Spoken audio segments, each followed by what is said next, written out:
10 นิ้วกราบนบน้อมยังพระติรัตนเกี่ยวเจ้าตั้ง3 ประการอันมีพระพุทธพระธรรมพระสงฆ์อันเป็นสรณะที่เพิ่งที่เคารพนับถืออันสูงสุดในชีวิตกราบคารวะแต่ไตไวยสา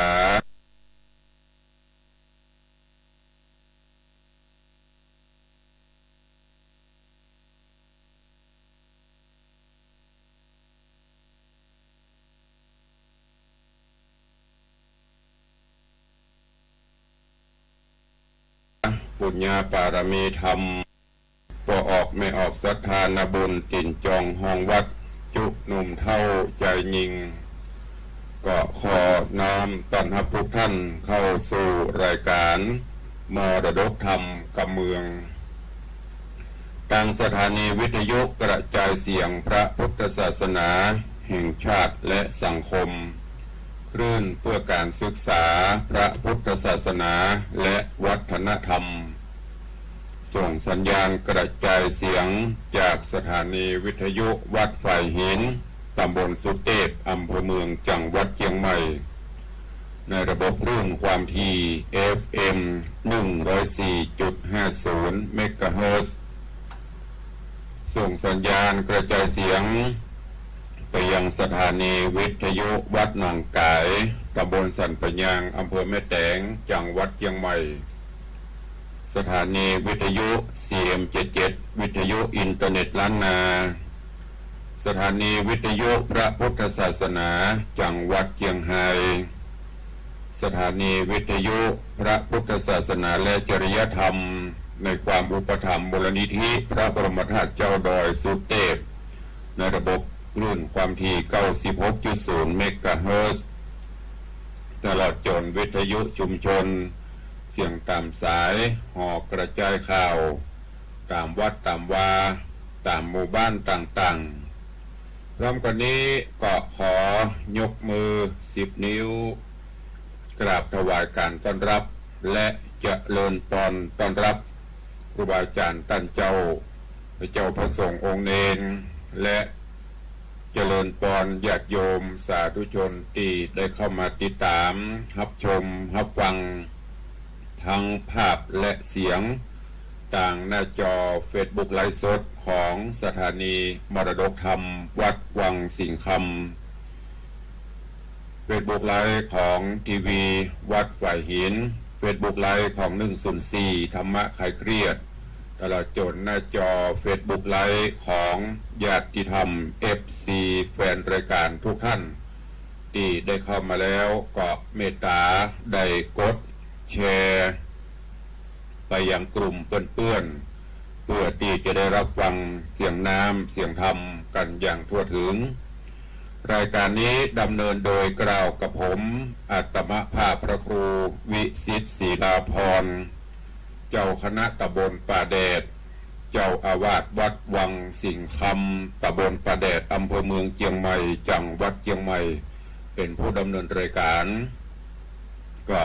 นำเอาเสียงธรรมะแบบพื้นบ้านล้านนา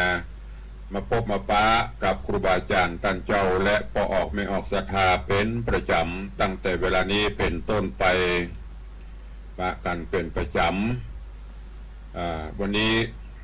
ก็ขอให้เป็นวันแห่งความสุขของทุกท่านเนอแล้วก็ขอแจ้งเตือนกับญาติโยมศรัทธาที่อยู่ใกล้แม่น้ำลำคลองตลอดจนต่ำตีนเขาตีนดอยเนอะในช่วงนี้พายุก็เข้าน้ำก็เริ่มจะหนักขึ้นแต่ว่าวันนี้ก็เริ่มจะสั่งซาไปพ่องแม่น้ำลำคลองต่างๆก็เริ่มจะล้นพ่องก็ด้วยความเป็นห่วงเนอะได้เตือนญาติโยมศรัทธากันที่อยู่ใกล้แม่น้ำลำคลองก็เก็บสัมภาระสิ่งของอันมีค่าขึ้นไว้บนที่สูงเหียก่อนเผื่อว่ามันมีอย่างฉุกเฉินก็จะได้ป้องกันได้ทันท่วงทีแต่ละจนที่อยู่ตามใกล้ดินเขาดินดอยก็ขยับขยายก่อนเพราะว่าช่วงนี้ฝนตกมาถึงวันดินมันอิ่มน้ำก็เกิดการสไลด์อย่างขึ้นมาก็จะอันตรายก็ด้วยความเป็นห่วงจากรายการเนอะวันนี้ท่านมีกิจการภารกิจใดๆก็ขอให้กิจการนั้นๆสำเร็จผลแม้จะเดินทางไปแห่งหนตำบลใดก็ขอให้คุณพระรัตนตรัยแก้วเจ้าติดตามปกห่มเพื่อได้เดินทางถึงจุดหมายปลายทางโดยสวัสดิภาพเนอะปากันวันนี้ก็มาก่อนที่จะได้ได้ก็ยกไปตั้งใต้รายการเนาะเข้าสู่หัวใจของรายการก็คือฟังน้ำฟังธรรมขอบคุณเนอะทุกท่านที่ได้กดแชร์ไปก็หลายท่านหลายคนก็มาฟังพระธรรมเทศนาในเรื่องของนางเก้าหานกันต่อแล้วท้ายรายการก็จะได้ได้ตายพี่น้องทางจากหน้าจอเฟซบุ๊กไลฟ์ทางจากต่างบ้านต่างจองตอนนี้ก็ฟังน้ำฟังธรรมกันเฮียก่อนบางท่านก็ขับรถขับรางบางท่านก็อยู่บ้านอยู่จองก็ฟังกันไปได้อยู่ที่ไหนก็ฟังได้เนอะเนี่ยการเนี่ยงานไปตัวก็ได้แสดงว่าเขาส่งจิตส่งใจฟังแล้วก็เก็บแกะก้อนไกด์เอาสาระแก่นสารได้น้อมนำไปพินิจพิจารณาแล้วก็นำไปใช้ในการดำเนินชีวิตประจำวันก็มาถึงยังนางเก้าหานซึ่งตอนตะวาหลังจากที่โพธิสัตว์เจ้าได้รับการอภิเษกสมรสหรือว่าได้พ้นวิบากกรรมไปแห่งเปาะหนึ่งมาถึงตอนนี้ก็ขึ้นฮอดขึ้นเติงหาผู้มีพระคุณก็คือพ่อแม่ผู้บังเกิดเกล้าอันนี้เป็นสิ่งที่ดีที่งามดีเลิศประเสริฐศรีละลูกเต้าเหล่าหลาน เมื่อได้ดิบได้ดีได้อยู่สุขสำราญบานใจก็จะไปลืมพ่อแม่ผู้ฮื้อกำเนิดอย่างวันแม่กำลังผ่านไปได้วัน2 วันหลายท่านหลายคนก็จะปาแม่ปาพ่อไปกินข้าวกินน้ำไปไหว้ไปสาพ่อแม่ขอให้ลูกได้ปฏิบัติถึงวันเนอะจะไปเอาเฉพาะวันแม่วันเดียวปีหนึ่งมี365 วัน หักแม่เหี่ยววันเดียวอันนี้ขาดทุนเนอะคือได้ดูแลเอาใจใส่เปิ้นตึงกายตึงใจตั้งกายก็อาหารผ้าผ่อนตอนสบายเครื่องใจไม่สวยก็ถ้ามีพยายามสอบให้เปิ้นเอาอกเอาใจตั้งใจก็จะไปเอาเรื่องราวอย่างต่างๆที่มันบดีเอาไปคือพ่อคือแม่ได้ระทมได้ตุกอกตุกใจเนอะพยายามบำรุงตั้นทั้งกายและใจโดยการบำรุงประพฤติปฏิบัติตนปฏิบัติตัวดูแลเอาใจใส่เปิ้นคือดีเมื่อก่อนนั้นเปิ้นเอาใจใส่เฮายามเมื่อเฮาน้อยพ่อแม่ก็ดูแลเอาใจใส่ให้แง่ก็เริ่มไปพอเมื่อค่ำเมื่อคืนก็บ่ได้รับดีนอนดีลูกกวนลูกคุยพ่อแม่ก็บ่ได้เดือดร้อนดูแลฟูมฟักมาตอนนี้ก็ต้องเป็นคิวของเฮาละเพิ่นได้เลี้ยงดูปูเสือเฮาใหญ่มาเฮาก็ต้องทดแทนพระคุณอันยิ่งใหญ่ของพ่อของแม่เฮาให้ดีที่สุดเนอะแล้วเฮาก็จะบ่ได้กินแหนงแคลงใจยามเมื่อเปิ้นจากไปเฮาก็จะบ่ได้เสียอกเสียใจอย่างละเพราะเมื่อเปิ้นมีเฮาได้บำรุงบำเรอดูแลเอาใจใส่อย่างเต็มความสามารถแม้กระทั่งตายไปก็ทำบุญสุนทานอุทิศกุศลให้พ่อให้แม่อยู่ตลอดอันเนี้ยนับว่าเป็นผู้ที่เป็นลูกกตัญญูโดยแท้กตัญญูกตเวทิตาธรรมก็ฝากไว้กับทุกท่านโพธิสัตว์เจ้าก็เหมือนเดียวกันตอนนี้หลังจากที่ได้อภิเษกสมรสได้เป็นเจ้าบ้านเจ้าเมืองแล้วก็บละบลืมพ่อหรือแม่นึกถึงพ่อถึงแม่อยู่วันนี้ก็มาฟังกันต่อในเรื่องราวของนางเกาหางขึ้นสู่ยังผูกทวนที่7เรื่องราวจะเป็นจะได้เจริญปอนทุกท่านได้ติดตามรับฟังกันในตอนต่อไปในผูกต่อไปณโอกาสบัดนี้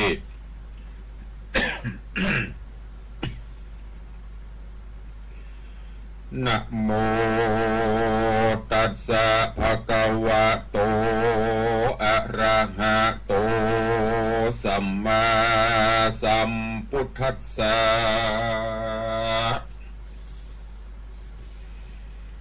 โสระชังลาปิตวามหติญาเสนาญาอัตโนนาครัสสะนาอาคมานัฏฐาญาติสาทะโบดุราสัพพุริสตังลายตั้งยิงและใจจูผู้อันทาอยู่ดาฟังนิยายยังไปแล้วพระตนแก้วจริงเตสนาวาโสรัชังตรพิตวาดังนี้เป็นตนว่าภิกขเวดูราภิกขุทรงตนทะรงสินใสสะอาดเจือนักปราชญ์ทะรงญาณส่วนโจติกุมารดอดเดากันได้เป็นเจ้าภาพปาราน้อยรัฐาเมืองใหญ่มีชื่อได้ว่ามายุรนครกับสลีบังอ่อนนาดน้อยงามชื่นจ้อยประธานลีลาเต้ากันนิงหาบ่แล้วยังพ่อแม่แก้วสององค์อันอยู่คงต่างห้องประเทศต้องโมระวตินครใจอาบอนคำเจ้าจริงป่านางนอดเดาประธานลีลาไปทุนสาขาใบซึ่งเต่าไทยกิจมณีไขวาตีบอกเราว่าข้าลูกเต่ากิตนามาคือเติงหาพ่อแม่อันอยู่แก่แดนไกลจักเอาใส่ใจน้องแก้วงามผ่องแผ้วประธานลีลาตั้งเสนาหนุ่มเทาเตียวไต่เต้าตุยไปสู่แดนไกลต่างดาวแขวงเขตดาวโมระวตินคร ป พื่อเอาสองผู้ทอนพ่อแม่อันอยู่แก่แดนไกลมาสู่เบียงใจเตะต้องคงเขตห้องเมืองเฮาฮือหายเงาโศกไม่ขอป้อไทยจุงวางไปแดดเตนานเมื่อนั้นพญากิจจะมณีตนเป็นเจ้าได้ยินลูกเต่าเคยเมืองมีกำเคืองมากล่าวฮือหูข่าวตามเมีเต้าก็ยินดีโป้งขาดอนุญาตวางไปกล่าวกำใหญ่จื่นจ้อยแก่เจ้าหนอดน้อยหลายประการก็มีงอนเล่นนางส่วนมหาสัจเจ้ากับนางนอนเนาปัฏฐานะลีลาย่อมือสาขาบว่าซึ่งเต่าไทยกิจจมณีแล้วก็ลานี้เมื่อสู่ยังที่อยู่ห่อใจหูสีนาน้อยรีบห่าวห้องเอิ้นเป่าโยธาเอากันมาจุผู้พร้อมนาอยู่ดาไปกันถึงวันใจโจกใหญ่เจ้าหนอไทยผู้บานกับนางนงครานหน่อยนาดก็ขึ้นผาศาสตร์ห่อควางยอมือวังใส่เกลาไว้ซึ่งเจ้ากิจมณีกับเตวีแม่เต้าไข่ตันเล่าอำลาก็มีหันและนาเมื่อนานเต้ากิจบุญเรืองกิจจะมณีราชก็โอกาสปอนดีว่าเงือสลีลูกเต้าหายโศกเศร้าเครื่องกาฝูงเวนภายนาฮ้อนไม่อย่ามาไกลนี่หายโอนตะไรใหญ่น้อยจุงกราดกร้อยไกลกลางสมภาธานาไฟอังอย่าได้ข้างแดนใดกันว่าไปถึงแล้วขอลูกแก้วรีบปิกขึ้นมาอยู่รัฐาเมืองป้อช่วยสร้างก่อปุเรนปานดังสมสะลีนอเกวงามผ่องเพวปัฏานะลีลาไปไกลตาจากห้องคงเตต้องเมืองตัวอย่าได้เมามัวประมาทอย่าได้ขาดกำยำแยงจุงฮับแปงผัวเจ้าทุกคำเจ้าเอาใจตั้งคนในพ่อแม่ตั้งเท่าแก่ลุงจงหูสาขับไปอยู่ที่ไกลยำแยงอย่าใจแข็งกระดังอย่าได้อังตัวดีเมื่ออยู่ปุรีหากเป็นลูกเต้าเมื่อตกต่างดาวแดนไกลก็คือดังไพร่ไตขาคอยขอลูกน้อยจุงขะเนงคนใจยิงโลกวางเปื้อนกล่าวอ้างจะเถิงย้อนร่ำเปิงสอดหูตั้งตัวอยู่ตั้งดีและนาลูกเฮเมื่อนานางนอนเนาปะทานะลีลาก็มาย่อมือสาน้อมไว้ซึ่งเต่าไทยกิจจามณีกับเตวีแม่เจ้าสองนอนเนาบุญนาก็ลงพางกาภาษาขึ้นจ้างอาจตัวงาม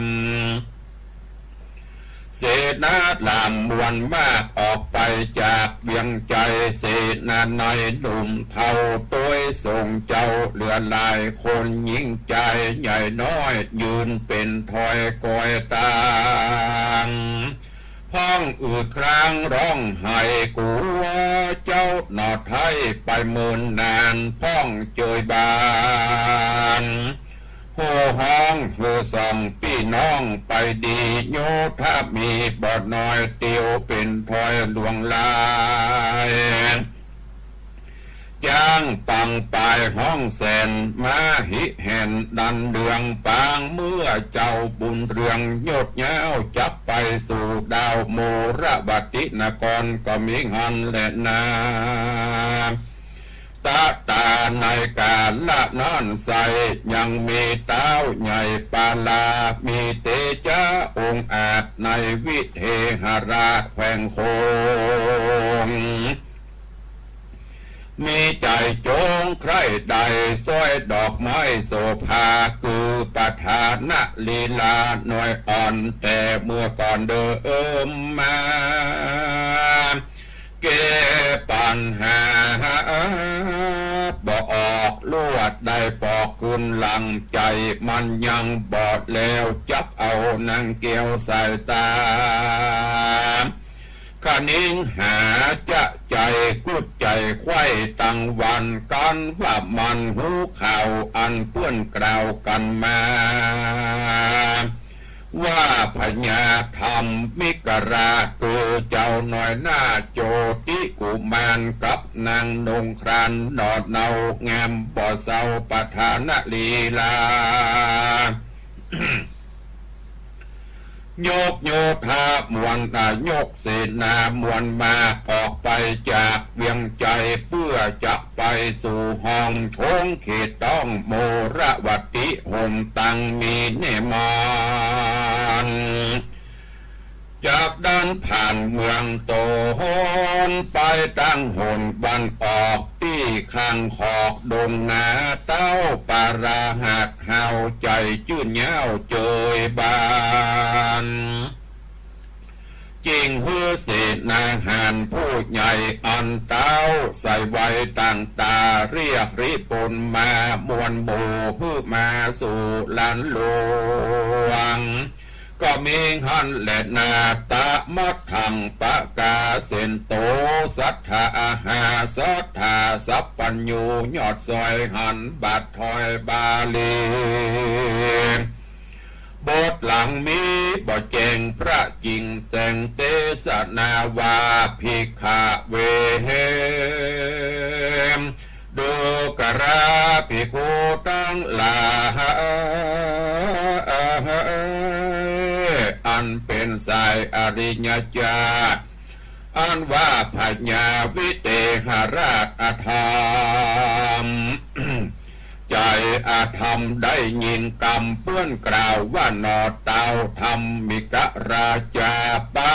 เสนามวลหมู่กับนางกลิ่นกูปทานลีลาเตียวตั้งมาแนบมันลัดผ่านดันดงไพรเพื่อจะไปสู่ห้องประเทศต้องโมละวดี หนตั้งมีเป็นจ้องเตียวผ่านห้องเมืองตนไปตั้งหนวันออกตีข้างขอบดงดำก้าวอาธรรมหูแล้วใจป้องแผ่วเจยบานจริงเรียกเสนาหันผู้ใหญ่มานั่งไกลไข่จ้าว่าดูกาลาเสนาเหยผู้แกว่นจุงโลกแล่นไปไวตีกองใจเป่าห้องไปตัวห้องปาราฮือโยธาจุผู้ไหลหลังลูมาปานเครื่องไผ่มันอย่าขาดเกิดหมอกนาดดาบพาลาฮือเอามาจุผู้อย่าได้อยู่สักคนหมูรีปน โมริปนมาจ้างเฮอแต่งหังเร็วไวเฮาจับไปรบภาพกับเต่าปราบปลาตังสุดวาปันนาเสนาผู้ใหญ่ย่อมือใส่กลางหัวคดย่างย้ายตัวรีบหาวตีกองเป่าเร็วปานเสียงกองนั้นมีกองพับตัวห้องเบียงใจก็มีหันและนาง จุมคนหานตัวดาวฟังเสียงเป่ากองใจเขามีใจจื่นโซมาเป็นหมู่เป็นสายพ้องสปายสีหน้ากำดาบวาดดาบฟันพ้องเอายันมัดคาดว่าคำนาดวันแตงพ้องใส่เสื้อแดงแต่ไทยแบกหอกใหญ่เป็นสายโยธาลายอ่าน16,000เต้นตื่นกันมาเต็มอาณาขวางเต้านันสะเศร้าตั้งเมืองโยธาเรืองสี่หมู่พร้อมนาอยู่ดาไปเจ้าจอมไตวิเตหราชก็ขึ้นจ้างอาจโอตัวองค์อาจมงคลนำรีปนม้วนมาออกไปจากเวียงใจเสนาไหลเป็นตาตูจ้างมาและคนหานรถเจียงคันเป็นเส้นมาดีดเต้นเป็นสายจ้างปังปายห้องแสนกวานผู้แกวนย่องคอกำขอรองัดงางโยธาอังฟันแต่งจากำแข่งรบภาพถือหอกดาบพาลาเต็มมักกาจะจืดฝุ่นฟุ้งมืดไปบนกันถึงไพศาลปากวังหิมตาตั้งมาเต้าพาลาวิเตหราชก็คืออำมาตย์โยธาตังเศษนาจูโพจังจุงยังอยู่หิมตังก็มิงหันและนาตัดสมาตัดสมิงคะเนในขณะนั้นเล่าอันว่าเจ้าเจียงคานกู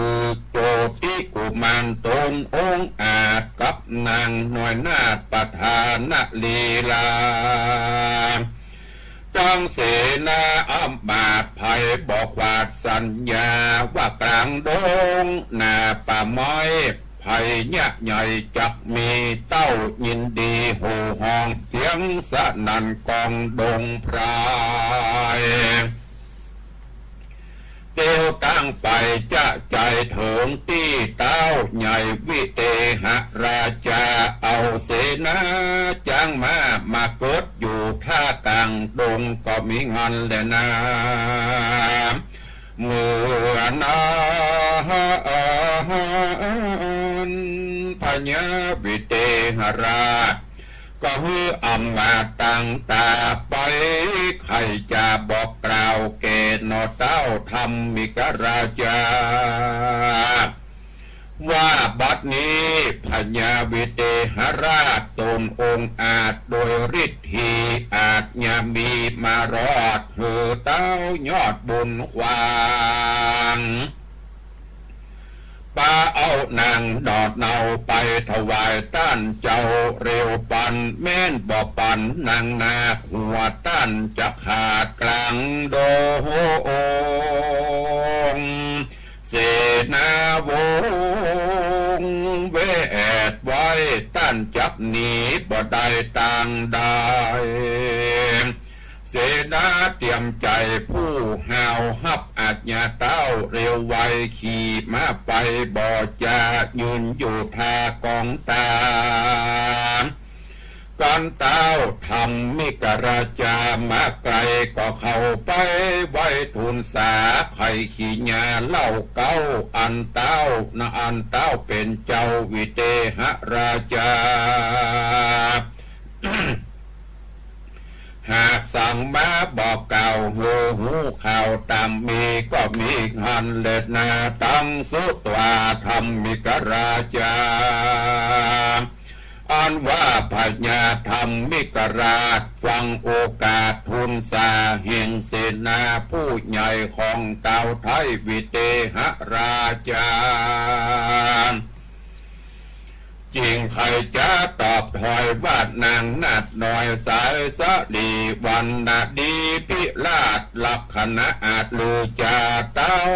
พญาจุผู้ใกล้ใดไข่ไปสู่ขอนาง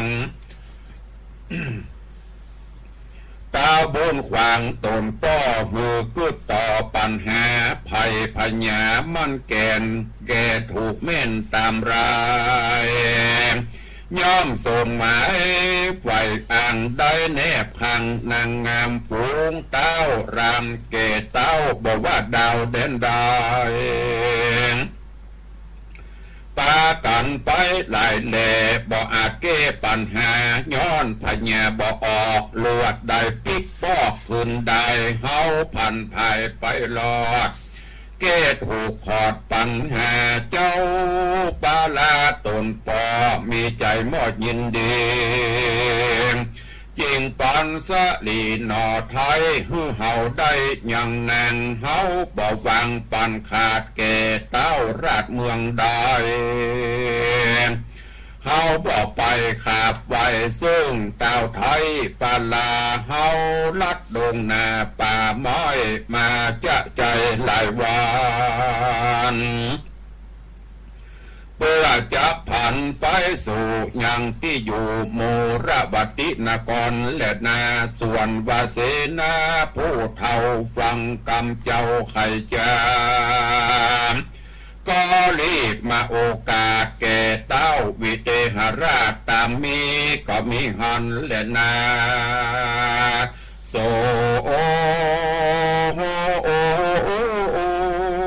วิเตหราชาอัน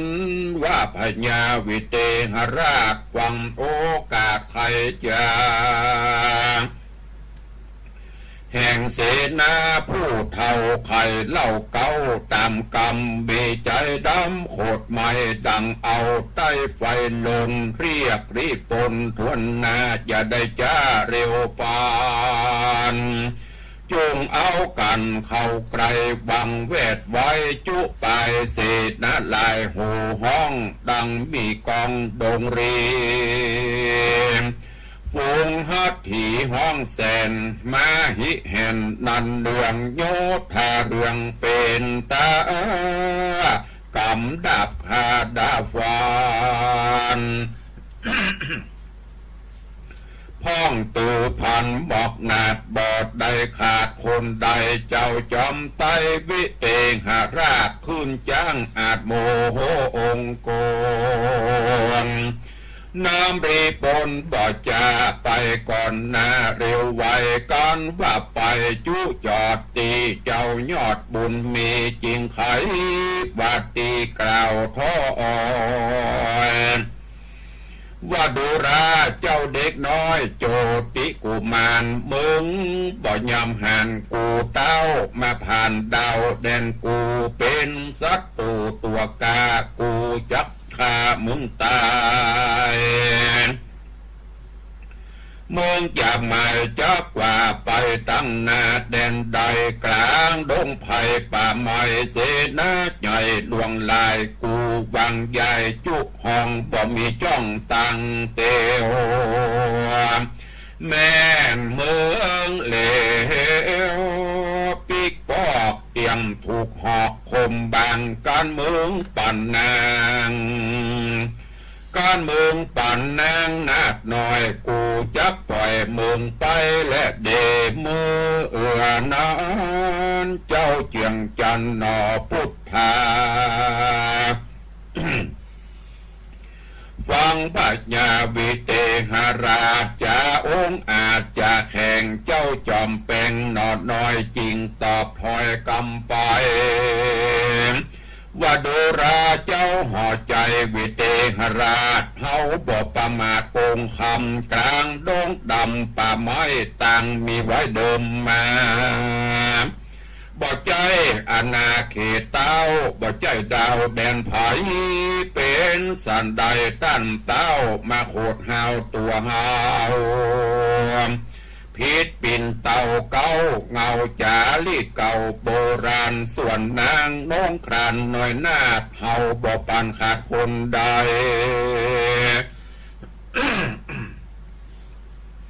แม้นต้านมีใจใกล้ใดยังนางดอดไทยงามตาสังบ่พิจารณาคือแม่นเกตหูแก่นปัญหา แต่เดิมมาแต่ก่อนเตี้ยงได้นางอ่อนนอนแฝงมาจากแข่งเมื่อลาสั่งบ่อายหน้าตัวเคียงจะคุกจริงกระยาบเกณฑ์ขนาบเอานางฟังดูจังลำกว่าตานหยาบจ้าเหลือใจจุงนี้ไปอย่าจ้าเฮาจับเตียวไตเตียวไปและนาเนตเฮตังขียะสั่งวันนาวิเศษจาห้องเหตุธรรมเทศนานางเก้าหานลำดับการมาถึงผูกวันที่7ตอนที่1ก็บังโกมสมเรศเด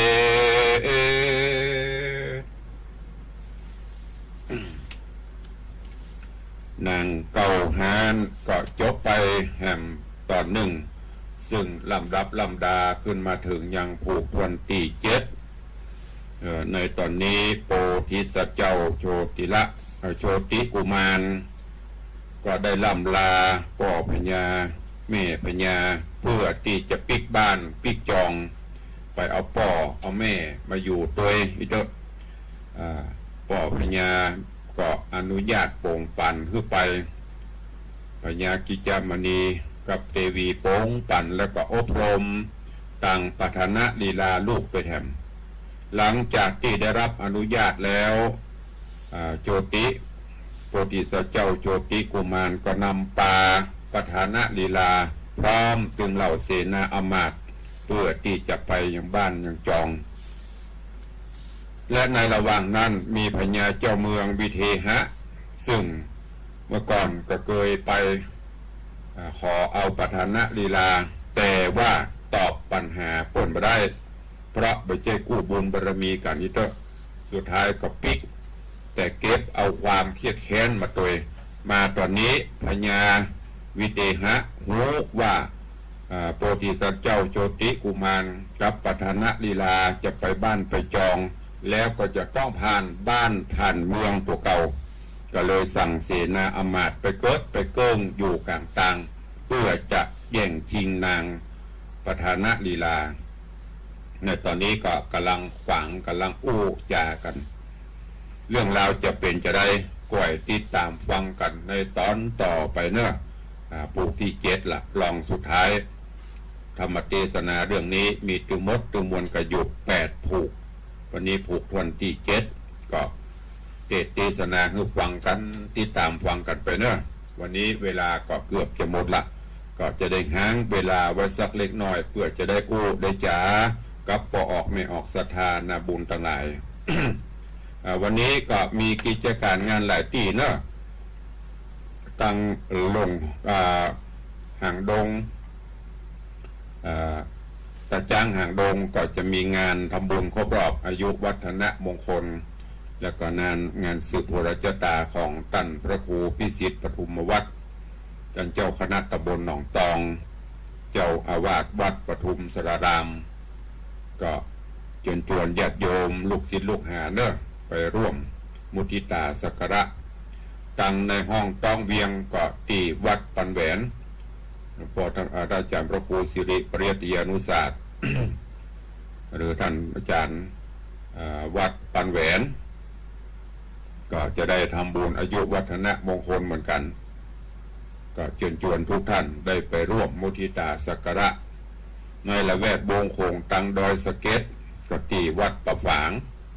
วัดประฝางเพิ่นก็มีงานทำบุญฉลองก็ตั้งรองเจ้าคณะอำเภอดอยสะเก็ดอยู่ที่ไหนตั้งใด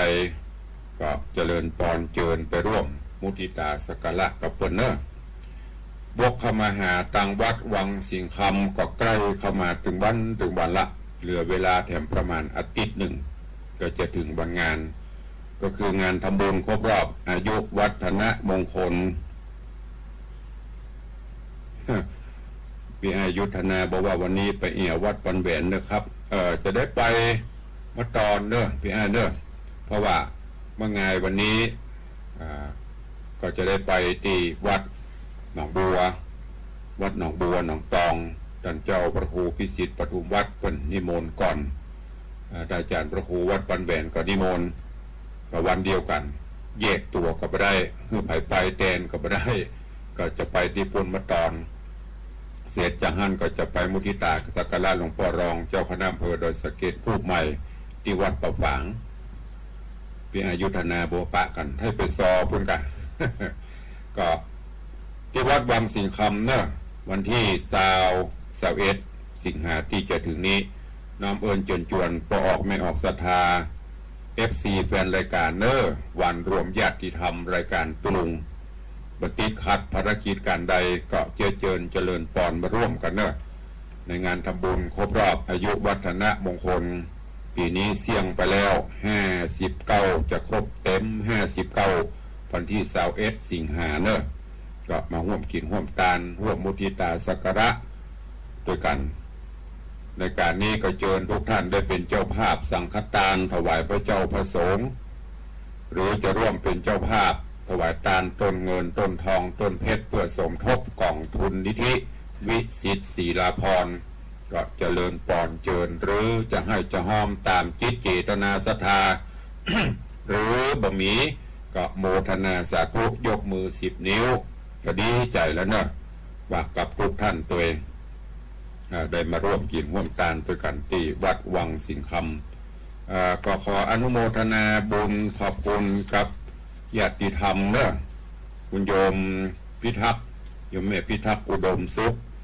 ก็มาร่วมเป็นเจ้าภาพต้นเงิน1 ต้นโยมพิทักษ์อุดมสุขโยมแม่วันดีสมณะก็ร่วมโมทนาบุญมา500 บาทแล้วก็มีโยมแม่ทัศนีไม่น้อยเดชบุญก็ร่วมมุทิตาสักการะต้นเงิน1 ต้นขอบคุณอนุโมทนาบุญกับอันมณิตโยมพี่สายจันทร์บุญยวงก็ร่วมโมทนาเป็นเจ้าภาพสังฆทานชุดใหญ่1 ชุด2,500 บาทแล้วก็ร่วมเป็นเจ้าภาพโฮงตาลเจ้าภาพโฮงตาลแห่ง1 โฮงนะขอบคุณอนุโมทนาบุญตัวนอกจากนั้นก็ตะวานี่ก็มีญาติโยมได้เดินทางมามุทิตาการก่อนก็มีขอขอบคุณทุกท่านตัวเองวันนี้ก็คงจะมีมาแต่ว่าวันนี้ตุลุงติดภารกิจศาสนกิจเนอะวันนี้คงจะไม่ได้อยู่วัดตลอดวันถ้ามาไปเจอจะได้ก็เมตตาฝากฝังไว้เถอะเป็นอย่างนั้นเจตนาเขาถึงกันเดียวตุลุงก็จะเอามาประชาสัมพันธ์ต่างอากาศต่างสถานีวิทยุเนอะก็หลายท่านหลายคนอย่างตะวาได้แจ้งไปบางท่านมาแล้วตัวก็จะไปพก บนห้องอย่างพกทิฐิอย่างมาตัวเนอะบางตัวมามันบ่เจอกับเป็นอย่างนั้นจิตถึงจิตใจถึงใจกันละตุลุงก็จะได้ตู้หลานตู้ลูกศิษย์ลูกหาตู้รองพออยู่ปนฮับใบปนกระตึงเอามาฮื้อก็จิตใจเขาถึงกันตุลุงกับโมทนาอย่างบางท่านมาบางเตื้อมีภารกิจเตื้อก็อย่างตุลุงนี่เจอว่าอวดตัวงานสปันมันเป็น CEO อยู่ในสมองนี่มดก่อสร้างอย่างคราวก่อนญาติโยมเพื่อเดินทางมาร่วมตุลุงก็กำลังปูงานสั่งงานกับศาลาก็เลยบอกว่าโอ้ไปตีตู้ลองไปตู้เจ้าลองอยู่ในห้องฮันเนอร์ไปให้เปิดปั่นปอน ก็ปรากฏว่าป้นฟังผิดแล้วก็ไปว่าประธานก็บอกให้เอากล่องไว้นั่นพี่ลูก ลองกับกล่องนี่มันใกล้กันฟังผิดก็ถ้าจะโคตรปรากฏว่าออกวัดไปอย่าง แล้วก็ข่าวก็เลยแว่วๆมาว่าป้นโคตรถ้าฟังอยู่ตุลุงก็ขอสู่มาอภัยเนอะเพราะว่ามาที่วัดบางครั้งก็อยู่แต่ว่างานมันติดพันก็กลัวศรัทธาเพิ่นจะฟังก็เลยคือว่าให้ตุเจ้าลองป้นปั่นปอนไปก่อนถ้าบอกฟังก็รอเพราะว่าคนเดียวบางวันก็เหนื่อยจนเตี่ยกำลังเข้าห้องมากำลังจะพักสกรรมคนตาจะไปน้องเน่ง จะเป็นให้ลุกก็ต้องเข้าใจกันโดยเนอะนั้นก็ฝากไว้กับญาติโยมศรัทธานาบุญตัว ก็ก่อนที่จะได้ตักตายหน้าไมค์ก็ขออนุญาตตักตายตั้งวิทยุตั้งหน้าจอให้ก่อนเนาะตั้งหน้าจอในตอนนี้ก็มีญาติธรรมญาติโยมเข้ามากันหลวงหลายก็นี้ขออนุโมทนาบุญเนาะโอ้วันนี้ตั้งหน้าจอ ตั้งหน้าเฟซไลน์ท่านหลายคนเจริญพรพี่นันจรันปิยจันทร์เนอะขอบคุณพี่นันตัวได้ร่วมเป็นเจ้าภาพสังฆทานได้ร่วมเป็นเจ้าภาพเครื่องดื่มชูกำลังแถม500 ขวดวันนั้นนี่ฟังซอเต็มตีไม่ต้องขวดตามเมยเนอะก็เดี๋ยวจะดบเครื่องดื่มชูกำลังเจริญพรคุณโยมสลินทิพย์บุญเลิศจะไปลืมมาห่วมบุญกุศลด้วยกันเนอะเจริญพรพี่ไอ้จังซอยุทธนาห่างดงกราบใบสาวันนี้อย่างก็วันนี้ ตันถ่ายทอดสดครับ วันนี้ตันอยู่เจริญพรโยมปเลี้ยงธนวัฒน์แม่เลี้ยงทัดพิชาสุสิงคำเนอะพี่ไอ้นิคมหินแปลงเข้ามาชมอยู่เจริญพรคุณโยมชนจันทร์ซอนคำเจริญพรคุณโยมสุปรณีรูมาปีนี้เจ้าอย่างมาหมดเนอะตั้งม่วงมาตั้งล้อมหัวแดงเจริญพรคุณโยมกับแก้วคำเปงเจริญพรโยมแม่จันดีวิสุทธินันเนอะเจริญพรคุณโยมสุรัตน์เสาคำโยมตูปเลียงธนวัฒน์โอ้วันนี้เปิ่นพิมพ์กำลังใจมาเย้ากราบไหว้สายำเจ้าตำประคูเสียงทอง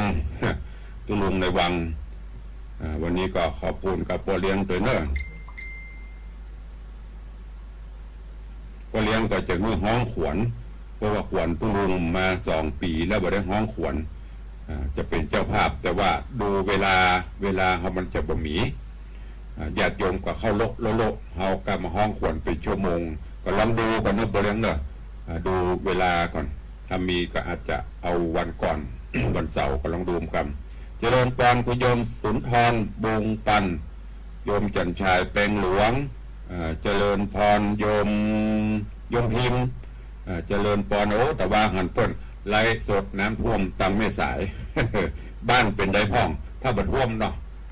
ขอให้แคล้วคลาดปลอดภัยเหมือนกันเนอะแล้วจะไปลืมนะวันเกิดหลวงพ่อต้องมาร่วมกันเนอะปีนี้จะได้ต้นใหญ่ต้นน้อยโอ้เจริญพรโยมบาลีอินทกูลเนอะวันนี้ก็เหมือนกันจะไปลืมต้องมานะมาร่วมบุญกุศลด้วยกันโยมแม่ดาวันคำวังเจริญพรดอกแม่เลี้ยงทัดพิชาวันนี้สติกเกอร์สาธุ สาธุอนุโมทนากับแม่เลี้ยงตัวเนอะเจริญพรโยมเพียงจรีคำกิตติแล้วก็เจริญพรพี่น้อยไทยเนอะพี่น้อยไทยสลับปี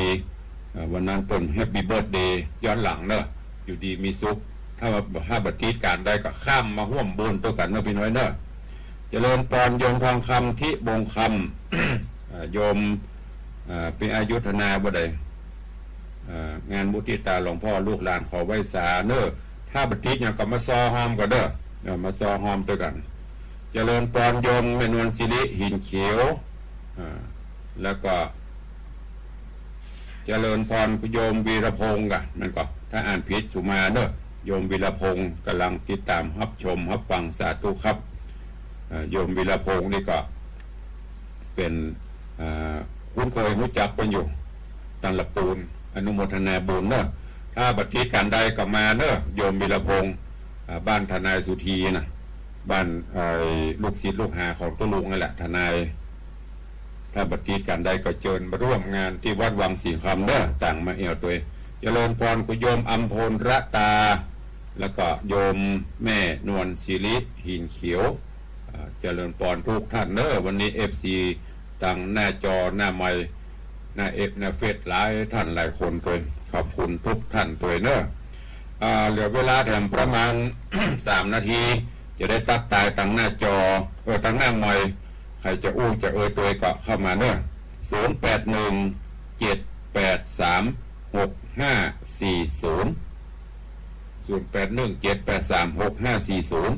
3 นาทีทองใครจะอู้กับตุลุงเจิญเข้ามาได้เนอะวันนี้ดีใจตั้งหน้าเฟซบุ๊กก็หลายแต่ตั้งวิทยุเริ่มจะหายไป บ่ค่อยมีใครโทรละเพื่อไปอยู่กันหน้าจอเพิ่นหมดเนอะมันคำจันมอดจันคำไปใช้คำจันเพิ่นไปอยู่กันหน้าเฟซเพิ่นหมดละนี่เหลือก็อุ้ยหมอนคนเดียวเนอะวันนี้ก็แจ้งไปก่อนถ้าไผมาไปเจอตุลงก็ฝากไว้เนอะมีตู้เจ้าอยู่มีโยมอยู่เพราะว่าตุลงมีภารกิจวันนี้เข้าใจว่าคงจัดตลอดวันนะเพราะว่าครูบาอาจารย์เคารพนับถือซึ่งกันและกันเปิ้นก็ทำบุญอายุของเปิ้นเขาก็ต้องไปงานเขาเปิ้นก็จะมาเสียเล่นมาแล้วก็จันคำพอได้ครับบักฟังบักเตะทุกฟังแล้วการทำก็ไม่ใช่ใส่การทำก็ไปใส่บักเตะทุกฟังละ เปิ้นไปฟังกันหน้าเฟซปุ๊บหมดละต้องเปลี่ยนโทรศัพท์ละเนอะต้องเปลี่ยนไปเฟซบุ๊กปุ๊บเนอะมาเพื่อจ้างประสอนไปชั่วโมงละพันสาธุอนุโมทนาเด้อไม่หมอนจันคำมีแฮมก็ใครจะอู้ตัวตุลงเจริญปอนโยมปเลี้ยงธนวัฒน์